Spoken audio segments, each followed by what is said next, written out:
नमस्कार, आप देख रहे हैं रिस्पेक्टेड सोशल मीडिया और मैं आपके साथ चंदन।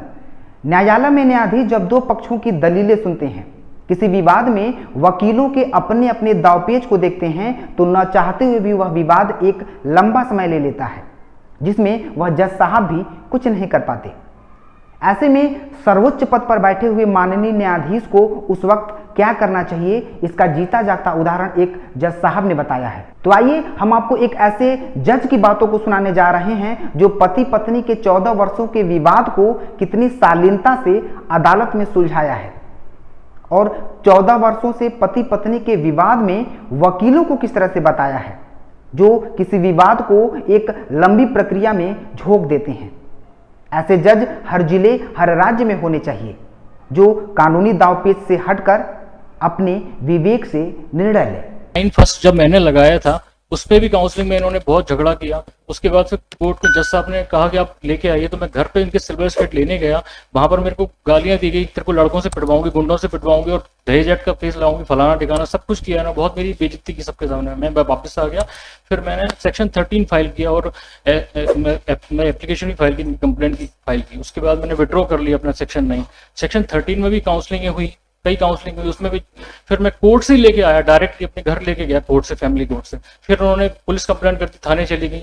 मैं मतलब बहुत मेरे को इतना हैरेसमेंट किया है। मैं 14-15 साल से सर ऐसा परेशान जी रहा हूँ, ये मैं ही जानता हूँ। मैं दूसरी बात कहता हूँ कि भाई ये लड़ाई झगड़े जो होते हैं, इसको बियॉन्ड प्रोपोर्शन जो ब्लो अप किया जाता है ना, वो केवल कम्युनिकेशन गैप की वजह से होता है। तो मेरी तरफ से सर मैं आप समझिए बात, दोनों आप पढ़े लिखे दिख रहे हो, अच्छे परिवार से दिख रहे हो, 14 साल लड़के क्या गेन किया तुमने, ये बताओ। सर दोनों अभी भी लिटिगेशन के ही कॉइल्स में चल रहे हो। ये 14 साल जो निकल गए, ये तुम्हारे वापस तो आएंगे नहीं, कभी नहीं आना, ना आपके ना आपके। Prime period of married life आपने लिटिगेशन में निकाल दिया। सर मैंने तो इतना प्रयास किया इनके घर अब भी गया ये सारी प्रॉब्लम यही है, I am right she is wrong, she will say I am right he is wrong. जी। ये राइट और रॉन्ग की कहानी जो है, इसका कोई एंड नहीं।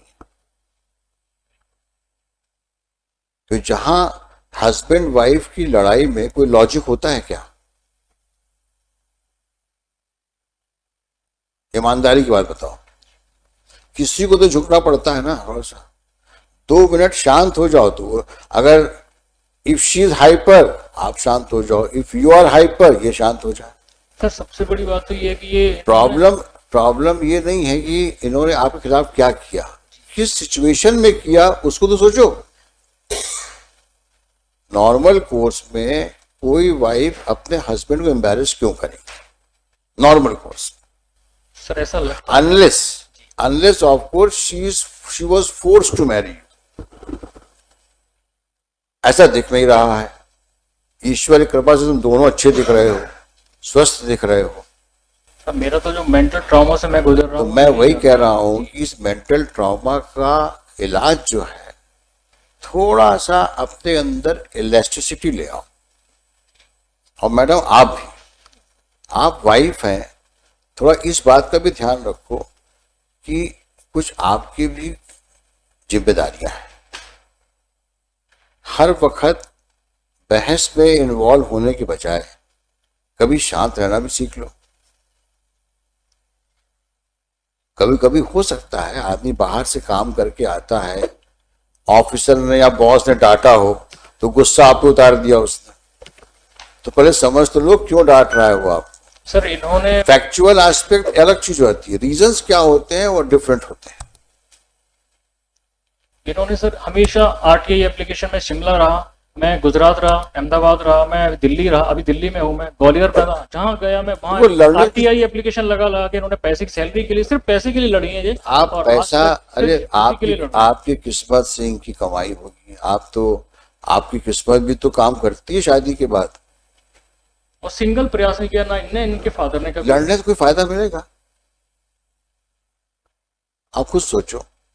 और ये लड़ाई में आप दोनों मोहरे बन जाते हो, और जो लोग लड़ाई करने के लिए उकसाते हैं वो हेजेस में बैठे रहते हैं। इनको ये खुशी हो रही है कि मेंटेनेंस में केस में अच्छा खासा पैसा मिल रहा है, इसलिए इनको ये खुशी मिल रही है कि अच्छा अरे परेशान भाई हो रहा है। पैसा उतना ही क्यों, पूरी तनख्वाह लो ना तुम उससे, you manage the house, he will give the entire salary. बहुत कभी कभी हो जाता है, आफ्टर ऑल उसका भी यंग ब्लड है, तुम भी यंग हो, तो कभी कभी कोई रिएक्टिव मोड में आदमी आ जाता है। लेकिन ऑल सेड एंड डन दोनों लोगों को इस बात का ध्यान रखना चाहिए कि एक दूसरे को समझ तो लो पहले, और सबमिसिव होना बहुत जरूरी है मैडम, रिएक्टिव होना अच्छी बात नहीं है। आफ्टर ऑल आपके हस्बैंड हैं, आप भी उनकी वाइफ हैं, दोनों को एक दूसरे की रिस्पेक्ट करना चाहिए, एक दूसरे को ट्रस्ट करना चाहिए, और एक दूसरे की फीलिंग्स को समझना चाहिए। हर चीज आपके मुताबिक चलेगी ऐसा पॉसिबल नहीं है, एंड लाइकवाइज हर चीज उनके मुताबिक नहीं चलेगी। कहीं ना शादी है, it's a matter of adjustment, हर घर में एडजस्टमेंट होता है। और अगर साथ नहीं रह सकते हो तो फिर जिंदगी क्यों बर्बाद कर रहे हो? तय कर लो भाई वंस फॉर ऑल, इतना पैसा लो, जाओ, हम अपनी जाए, हम अपने जाए। बट ऐसी चीज दिख नहीं रही है मेरे को, केवल समझ का फर्क है बस। एक दूसरे को समझने की कोशिश करो, कोई रीजन नहीं तुम साथ ना रह पाओ,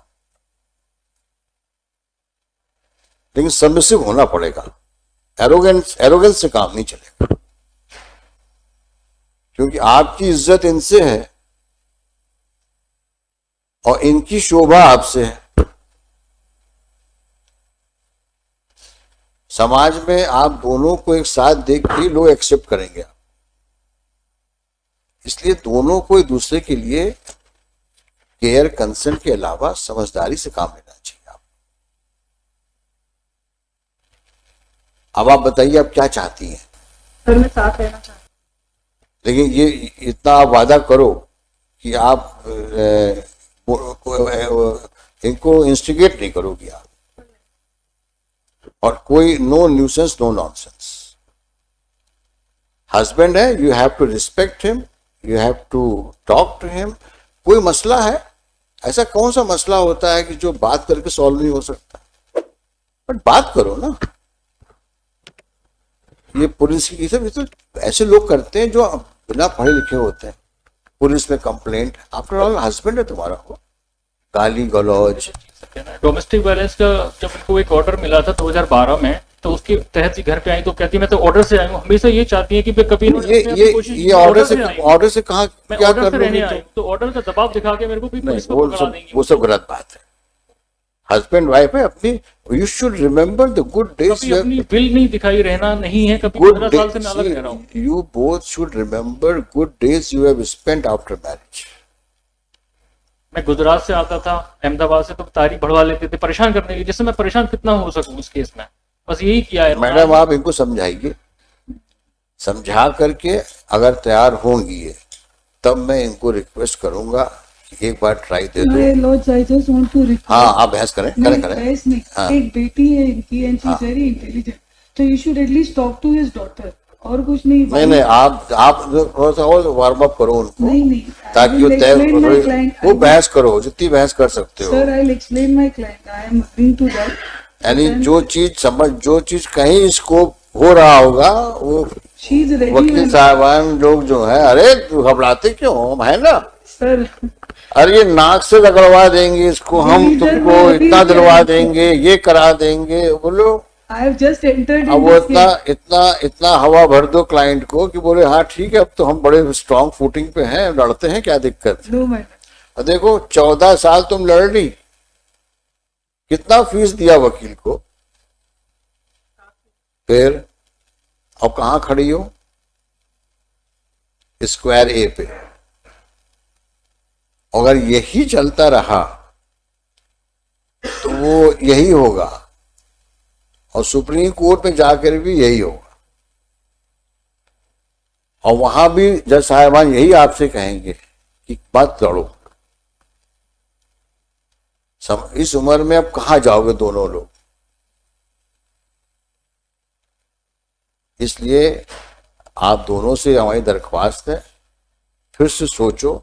लेकिन इतना मैं आप जरूर कहूंगा, आपको एज अ वाइफ रहना है तो थोड़ा सबमिसिव रहो। अब घर चलाना, एक समझदार लेडी का फर्ज ही यही होता है। आपको सबको देखना है, हस्बैंड को भी देखना है, इन लॉज को भी देखना है, बच्चों को भी देखना है। तो आपका एटीट्यूड तो इतना फ्लेक्सिबल होना चाहिए जो सबको एक साथ रखो। आप घर को आप ही तो बनाओगे, और कौन बनाता है? और मैं कोर्ट ऑर्डर लेके आई हूँ और मैं वकील साहब से बात करके आई हूँ, उन्होंने कहा अगर गड़बड़ करे तो फिर आना मेरे पास में, मैं समझाऊंगा उसको, समझा दूंगी उसको मैं। ये सब कहानी बंद करो। डोमेस्टिक वायलेंस में जब आए तो उन्होंने तुरंत पुलिस को फोन किया, पुलिस मुझे माधोगंज थाने लेके गई। अब बताओ, ये सब यानी टोटल मूर्खता है। सर ये जो कुछ भी कह रहे हैं सब झूठ है। मैं क्या कह रहा हूँ आपसे, नितिन शिवहरे यहीं रहते हो? दिल्ली में? कहाँ रहते हो दिल्ली में? दिल्ली में सर अभी उधर रह रहा हूँ, निर्माण बिहार में, एक- लक्ष्मी नगर। अच्छा, उधर ईस्ट दिल्ली हुआ, नॉर्थ दिल्ली हुआ, ईस्ट दिल्ली हुआ। कोशिश करो एक बार, इसको हम पेंडिंग रखते हैं। एक बार कोशिश करो। इतनी बातें हो गई हैं, मुझे नहीं लगता है कि किसी प्रकार से साथ न रहने की बात करेंगे। सर वो घूम फिर के मैं आपसे रिक्वेस्ट कर रहा हूँ। अभी मैं घूम फिर के बाद वहीं आ जाती है और ultimately मेरी लाइफ हैरेसमेंट में निकल गई, मदर फादर अलग। मैं यही कहना चाहता हूँ, इस 14 साल तुम लोग के निकल गए और वो उसके लिए कौन जिम्मेदार है? आज डॉटर है तुम्हारी एक, है ना? उस बच्ची की क्या साइकोलॉजी हो गई हो? उसको भी उन्होंने मेरे विरुद्ध भर दिया, या फिर वही डोमेस्टिक वायलेंस में उसको खड़ा करना चाह रहे हैं। मैं क्या कह रहा हूँ गवाही आपसे, देने के लिए। मैं उसको जितना कुछ हो चुका है, इतना आसान नहीं भूलना, मैं मानता हूँ इस बात को, लेकिन भूलने की कोशिश तो करना चाहिए ना। जब वो सामने खड़े होके बोल रही है मैं जाना चाहती हूँ, और हमारी लोग की कोर्ट, हाई कोर्ट है ये, अगर आगे कुछ गड़बड़ होगा तो हम बैठे हैं ना। यही तो हो जाता है। अभी क्या है कि अभी ये कुछ रहने चले गए, अल्टीमेटली इन्होंने कुछ पुलिस में कंप्लेंट कर दी, तो फिर कोर्ट बचाने कुछ नहीं आता, फिर अल्टीमेटली एक नया तो केस, मैं नया केस बन जाएगा अब मेरे मैं आपको बचाने थाने तो जाऊंगा नहीं, लेकिन अगर ऐसी कोई हरकत करती हैं तो मैं आपको यहाँ बोल रहा हूँ, you please move an application, we will see to it. मैं उसी दिन आपको डाइवोर्स ग्रांट कर दूंगा। अगर कोई ऐसी हरकत इन्होंने करी जिससे आपको किसी पुलिस एक्शन में या कोर्ट एक्शन में इन्वॉल्व कर लिया है, तो you come back to me, then we will not go for this mediation. अब no police, no court, madam. हाँ हाँ बिल्कुल, कभी नहीं। हाँ, देखो भाई, कह दिया इन्होंने, कभी नहीं। थोड़ा ऊपर देखो, तुम तो एकदम नीचे देख के ऐसा लग रहा है जैसे बहुत लाचार हो गए हो तुम। एक्चुअली मेरे को कंटेक्ट पता है ना, मैं 14-15 साल से जुडिशियल प्रोसेस में बिंदा हुआ हूँ। मेरा चैन, रात की नींद खराब हो गई, नींदें नहीं आती मुझे रात में इसी टाइम। अभी एक बार कोशिश तो करो। मैं आपका बिल्कुल कहना मान रहा हूँ सर, आप सही कह रहे हैं। मैं कह रहा हूं तुम एक बार कोशिश कर लो तुम बस। अगर यहां नहीं हुआ तो हम यहीं तुमको डिग्री दे देंगे डाइवोर्स की, इतना हमारा वादा है। नो डाउट सुनने के बाद ही देंगे दोनों को, तो समझाओ इनको भी है। तो कब आओगे वापस? So may I just earlier also there was a direction that he'll take her and he'll allow her to reside. पर ये ले जाए, we are ready. Even the daughter is. कहाँ बच्ची आई है? बच्ची सर अभी आज उसका पेपर था इसलिए नहीं आ पाई. But she is also ready to move in with the father any. ये आज ले जाए, हम आज जाने को तैयार हैं. ऐसे नहीं करते, आज ले जाए। सर इनका यही है ना, कोर्ट से ही जाना चाहते हैं। अगर इन्हें कोई प्रोसेस ये नहीं करी, नहीं, परिवार बिखरने से बचा लो।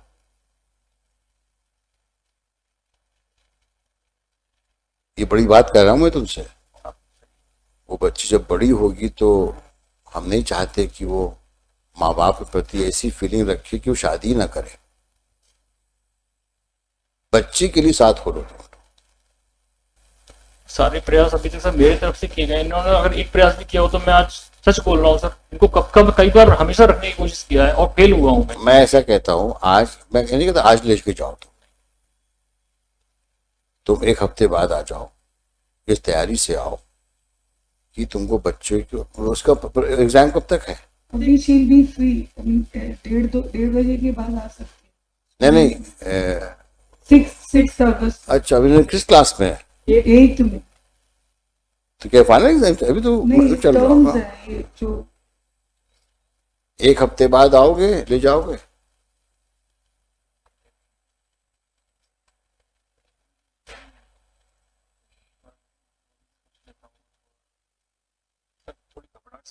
कोई बात नहीं, पानी पी लो।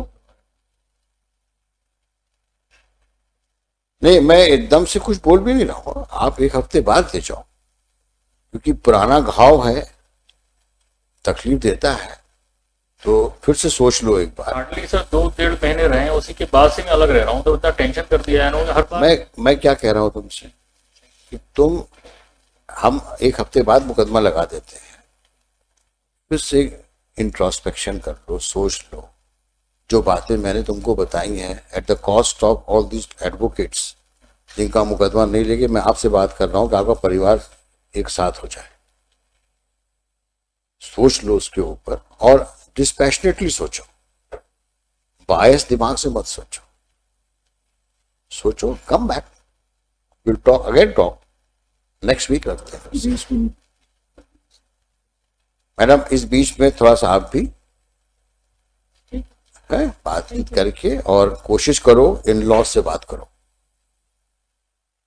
अपने इन लॉज से फोन पे बात करो।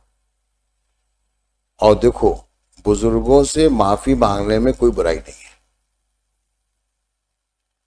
आप इन लॉज से बात करो और उनसे अपनी रिग्रेट एक्सप्रेस करो और पूछो, बाबूजी, माताजी, हम आ रहे हैं।